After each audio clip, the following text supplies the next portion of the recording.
Herri, villan sem ég setti var bara að hafa ekki copy-pastað alla hlutina, þannig að þetta var svona. Það vantaði hérna auka svona, sem var nákvæmlega það sem hún var að benda mér á. Hún sagði stjarnasetjum inn væri ekki löglegt. Þannig að ef við höfum þetta svona og við förum síðan hérna, þá sjáum við í raun að takkin okkar fær hérna núna eitthvað bil. Þannig að ef við gerum þetta svona, þá séum við að þetta færist. Ef ég set mikið, þá fer það lengra til hliðar. Þannig að þarna er í raun, get ég horft á þetta þannig að ég sé að vinna í því að stíla takkan. Ég á að stíla takkan. Það er hlutverk mitt í þessu verkefni. Eða ég á að stíla takkan og körtinn. Og þá get ég bara unnið það í þessu hérna skjali og bara gert þann besta takka sem að heimurinn hefur nokkuð að séð. Og svo geta aðrir komið og nota þann takka þar sem að takkin á að vera notaður. Þannig að ég get prófað mig áfram með það, þú veist, hvað gerist ef að takkin er með mikið texta eða lítinn texta eða hann er með löng orð eða eitthvað svoleiðis.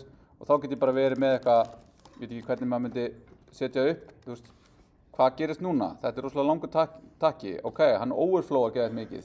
Vill ég setja eitthvað, þú veist, line break á hann eða word break eða eitthvað. Þannig að þú veist, ég get í raun einbeitt mér að því bara að gera takkan.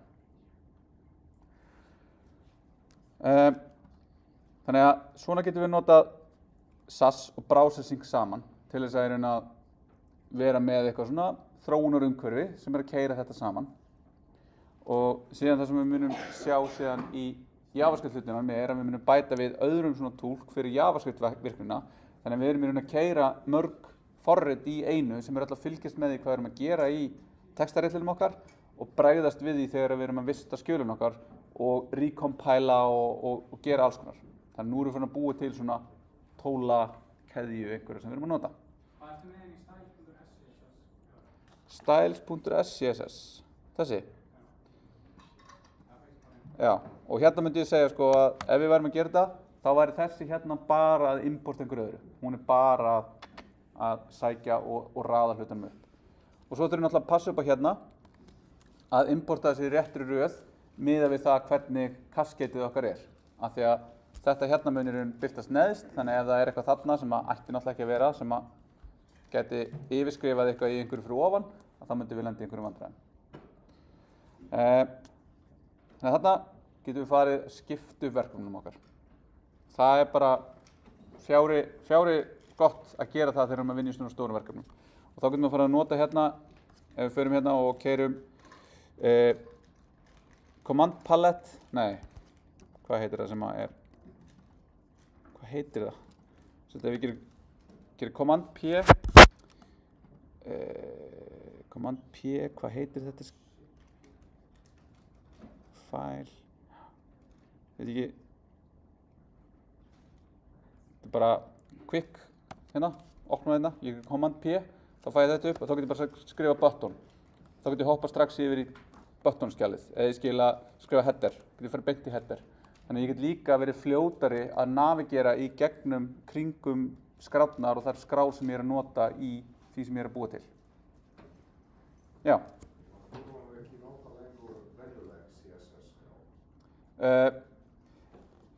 Þegar við erum að nota CSS, þá þurfum við þannig sé ekki að skrifa CSS-skrá, en við getum alveg að nota CSS-skrár og við getum alveg haft það saman. Þú veist, við getum alveg importa CSS-skrá og ekki CSS-skrá, en það er samt alltaf CSS-skrá að því að SAS compilar alltaf niður í CSS.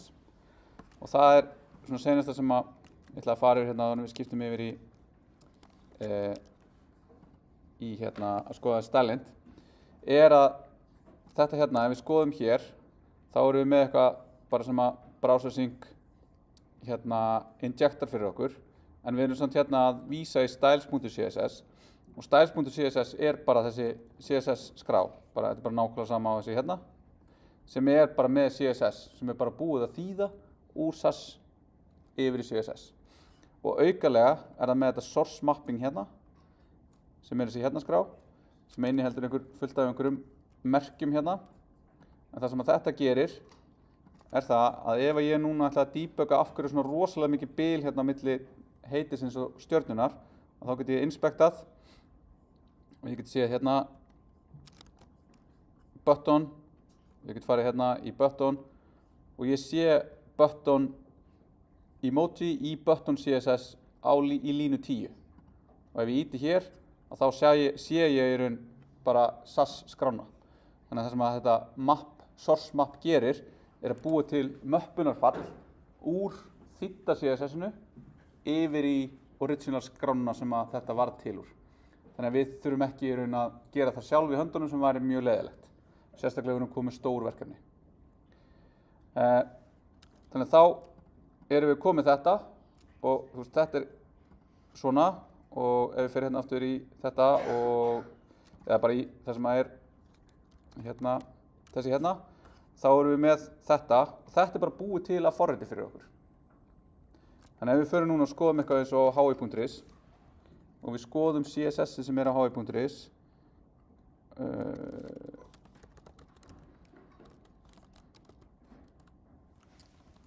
sjá, skrifum þetta rétt hérna. Ok, hvar ertu CSS? Já, hérna. Þannig þá íti ég okkur hérna og þá fæ ég bara eitthvað, þetta CSS-ið sem að hi.is með. Og þá í raun búið að gera skref eins og við erum búin að vera að gera með SAS, nema það búið að bæta við öðru tóli sem tekur í burtu allt white space sem skiptir ekki máli og öll komment og þjappar þessu bara niður í eina línu. Þannig hérna bara allt CSS-ið bara í einni línu. Og þetta stundum kallað uglifya, af því að þetta ógeðslega ljótt og þetta óleysanlegt og þetta ekkert sem við getum í raun gert með svona. Og þá getum við fara að skoða hérna meira, sko, ok, hérna eitthvað, þú veist, klassi, þú veist, padding núl, table, eitthvað, þetta allt hérna, nema þetta bara, það búið að fjarlægja alla auka stafi. En þá þróa þetta sé svona, þá get ég samt sem áður farið hérna og skoðað út af því að vafrinn tekur þetta og parsar þetta og býr til CSS 3 úr þessu sem síðan mattsa við þetta hérna.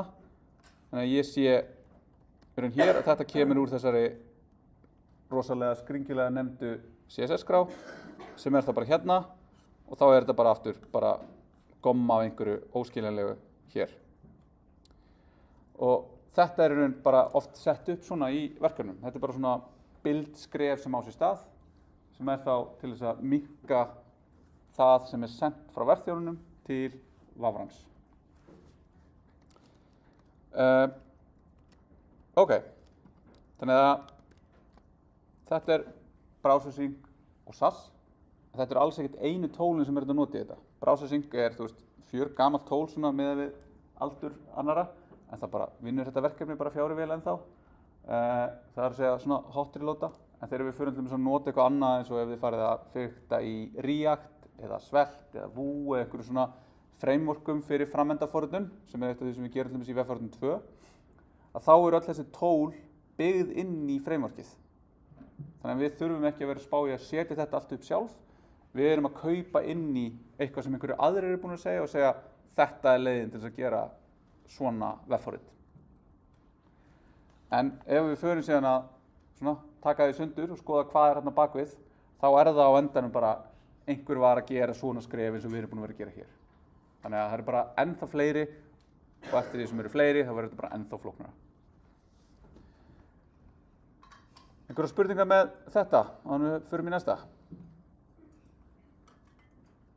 Ok, þannig að þá hitt tólið sem við ætlum að setja upp í verkefni 6 sem stylelint og eins og nafni gefur til kynna þá það linter og ef við erum upp hvað linter þá það eitthvað forrit sem að les kóðan okkar og bendir okkur á hluti sem gætu farið betur eða gætu valdið villum.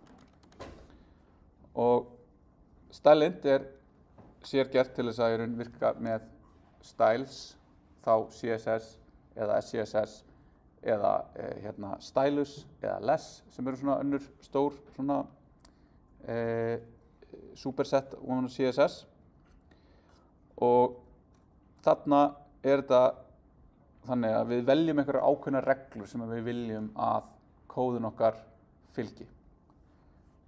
Og þá það þannig að við byrjum á því að setja upp stylelint og svo setjum við upp eitthvað config og Hérna er búið að setja upp 2 config sem er eitthvað standard config og svo eitthvað SAS guidelines config.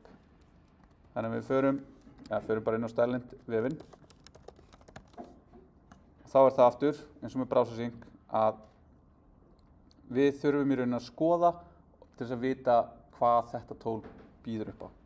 Þannig að það segir hérna, hefur 170 built-in rules for modern CSS syntax and features, supports plugins, automatically fixes problems, well-tested, ok. Og svo viljum við fara í reglurnar. Einhvers staðar eru hérna list of rules og þá get ég fundið einhverju hérna og til dæmis hérna color no invalid hex. Þannig að þá ef við myndum skrifa óvart inn einhvern lit sem er bara ekki löglegur, að þá grípur Stylind þetta leið og við gerum það og við getum séð það strax og við getum leiðrétt það strax í staðinn fyrir að vera að eyða einhverjum mínútum eða fleiri 20 mínúta í að segja af hverju er þetta ekki gult. Ég held ég var að setja gula litin. Ég setti uppsvung í staðinn fyrir F eða eitthvað. Og svo er þetta bara lýsingar af þessu. Þetta eru villur, þetta eru ekki villur. Svo fyrir við hérna. Engar óþekktar units, þannig að þetta er ekki þekkt, þetta er ekki skilgreind CSS eining, þannig að þá fáum við bara villu fyrir það og þá sjáum við hérna eitthvað svona að meina þetta hérna er í lagi.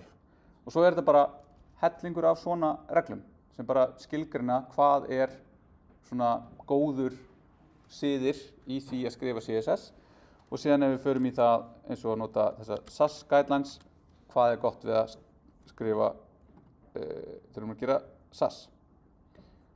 Og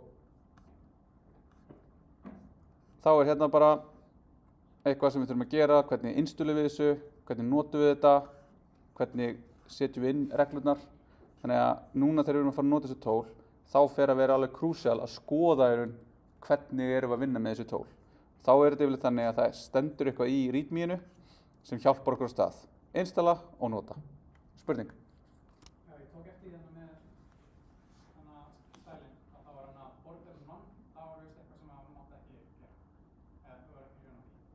Já, border none, já, það er alveg, rétt að segja border 0.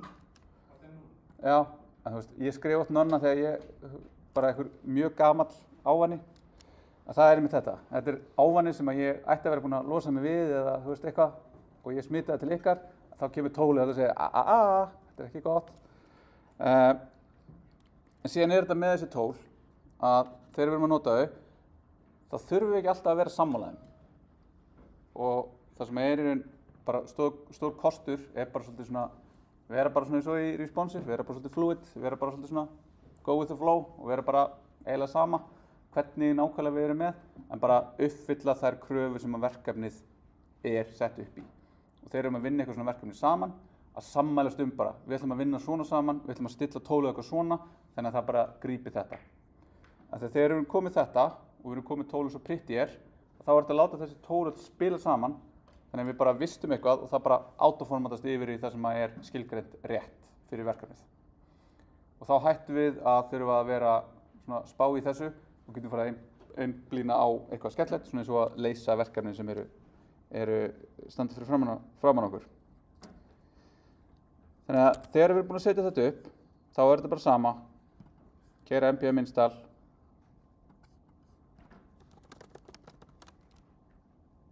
bíða og hérna erum við með eitthvað og þá sé ég hérna að ég fæ þetta, en ég fæ þetta samt ekki frá Stylind, ég fæ þetta frá CSS reglunum í VS Code sjálfu og ef ég er með eitthvað hérna að þá fæ ég fullt af einhverjum villum núna frá SCSS, frá Stylind SCSS reglunum. Þannig að þá segir hún hérna reglan color named er brotin hérna. Þú átt ekki að vera með nefnda liti. Og þá get ég ég get ekki séð hérna út af því að hún vil fara í þetta fyrir frekar hérna. Expected empty line before rule. Og þá er það reglan Stylind rule empty line before. Og þá get ég farið og ég get googlað það og lent inn á þessu og þá get ég séð í raun af hverju, hvað þýðir þessi regla. Ok? Og svo kemur í raun bara að því að laga þetta og þá get ég get líka disable hana eða ég get bara laga hana svona og vista hérna og þá var þetta komið. Ok?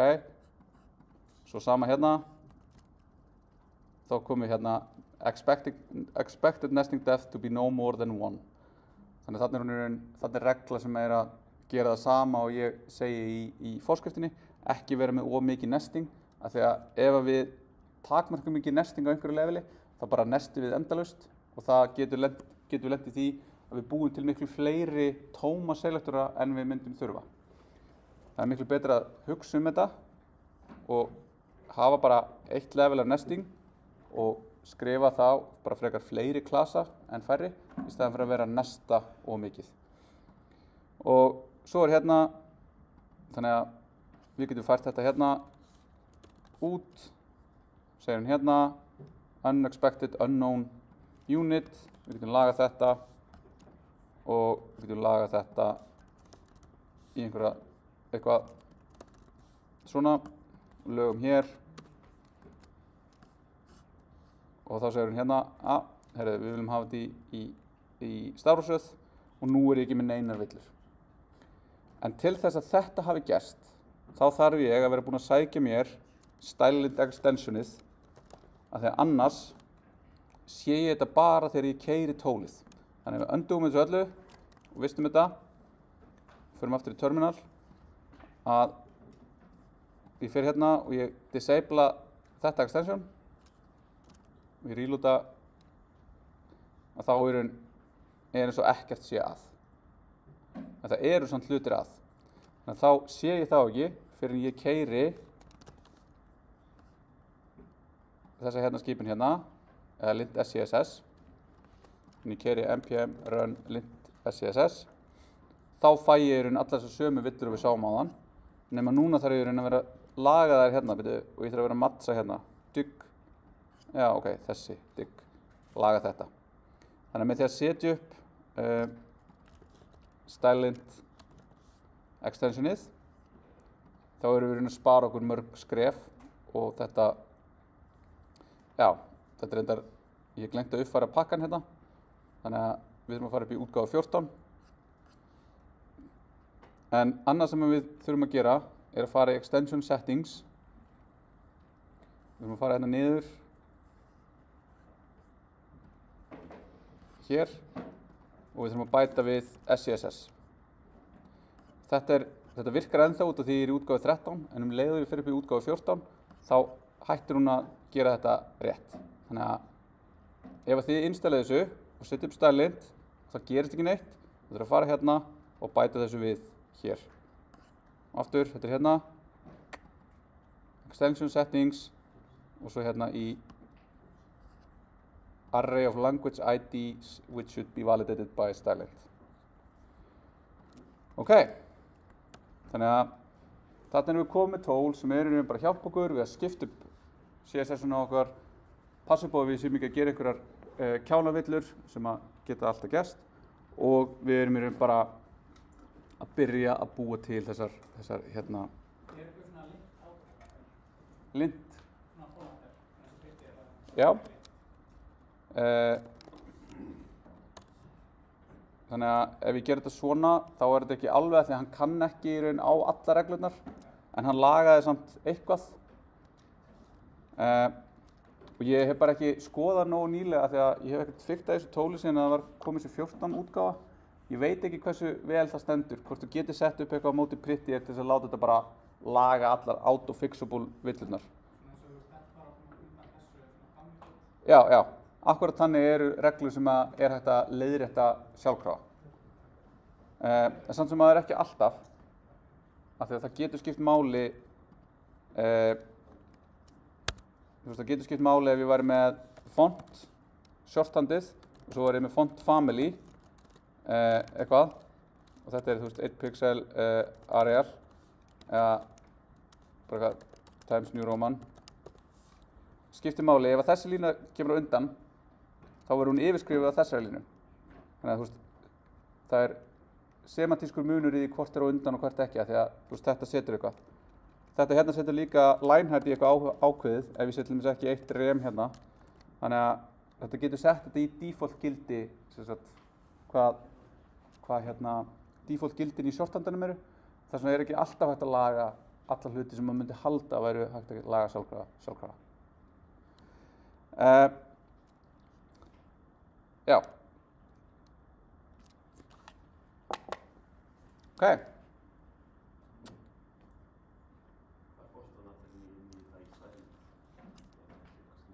Ef þú smöður hér, þú getur ítt á hann hérna. Extension settings. Þá ættir að geta hendis upp. Þannig að þá tekur þetta stælind yfir hlutverkinu sem við vorum að gera þetta alltaf handvirkt með að fara með hérna jigsaw og checka á villum þar. Og þá þetta bara alltaf að gera þetta jafnóðum og við erum alltaf bara með hérna villur sem eru í gangi hjá okkur og við getum bara stanslaust verið að leiðrétta eftir því sem að koma upp. Af því að ef við leyfum þeim bara safnast saman, þá verður þetta alveg afskaplega leiðilegt verkefni að laga til eftir sig áður en við skilum.